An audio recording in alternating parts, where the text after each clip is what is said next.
welcome to the Mortgage Minute. It's August, dog days of summer, and there is a lot going on. Well, for those of you who are not on holidays, that is.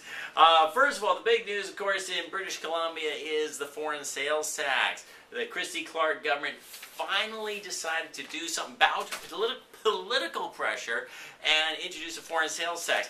The thing that's really bizarre, and it makes no sense whatsoever, is why they didn't make it retroactive for people, or sorry, not retroactive, but rather they didn't have a grandfather clause for anybody that had a deal in the works. So it came into effect August 2nd, regardless of whether you had a mortgage that, or a purchase that was already a contract that was written, months earlier. So a lot of people, the fallout of this in British Columbia, in Vancouver, is the fact that people are walking away from contracts, and the domino effect is you have a Vancouverite who is depending on that sale to a foreign buyer to be able to make their other purchase. So you have a domino of deals collapsing. It can be interesting to see how that plays out. In the meantime, Toronto is looking at the same thing, and they're watching this very closely. In fact, watch for the Ontario government to watch how the political landscape plays out in BC and how it impacts Clark in a re-election year. So watch for that.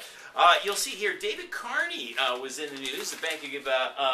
The Bank of England, former Bank of Canada governor, now Bank of England, he has come out there and introduced quantitative easing, lowered interest rates, talking about negative interest rates. By the way, if you're confused or want to know more information about negative interest rates, tune in to Roundhouse Radio Live, 9:30 Vancouver time, and that's 98.3 Roundhouse Radio in Vancouver. I'm going to be talking live on Friday morning about negative interest rates. Bottom line, all you really need to know is if governments are talking about negative interest rates, they sure the heck aren't going to be raising rates.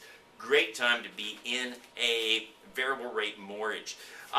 Here's my big thing. Two different headlines here. Housing prices soar as BC introduces housing tax. Very next day, signs of slowing home sales. So here's the thing, you're going to hear conflicting reports. My prediction is the impact in the Vancouver market on this sales tax is going to be that, well, it's going to have foreign buyers step away from the market.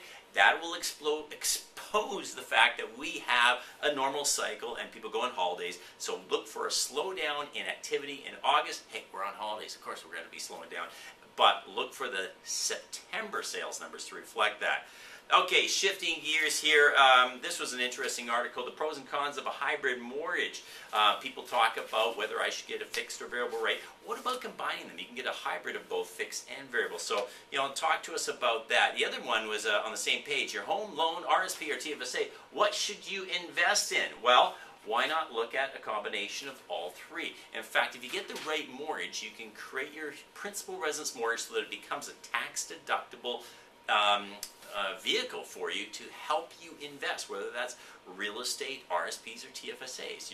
Your home can't, with certain limitations, you can't get a tax-deductible mortgage if it's an RSP, but you can use equity to help you invest. And you can use the right mortgage tool to accomplish both results. The most important thing here is to have a plan, understand where you are today, tomorrow, and 5, 10, 15 years out, and make sure you have a proper plan. Do a complete analysis of where you're at today, where you're going, and what your plan is to get there. So speaking about investments, we are once again going to be continuing with our webinar series, this time Rent Moolah. This is a very interesting concept. It's a high-tech play. Not for everybody, but it combines a high-tech play where they have the ability to allow tenants. So if you're a real estate investor, you'll understand the importance of tenants being able to pay online. A lot of millennials don't have checks. So these guys have created online payment methodology utilizing perks, etc., etc. Great concept, but is it a good investment for you? We're going to be holding a webinar on the following Wednesday night. And, sorry, is it Thursday night? It's Thursday night. Sorry, you'll get the details. They'll be below. We'll send that out to you, and tune in if you're interested in looking for a unique investment opportunity.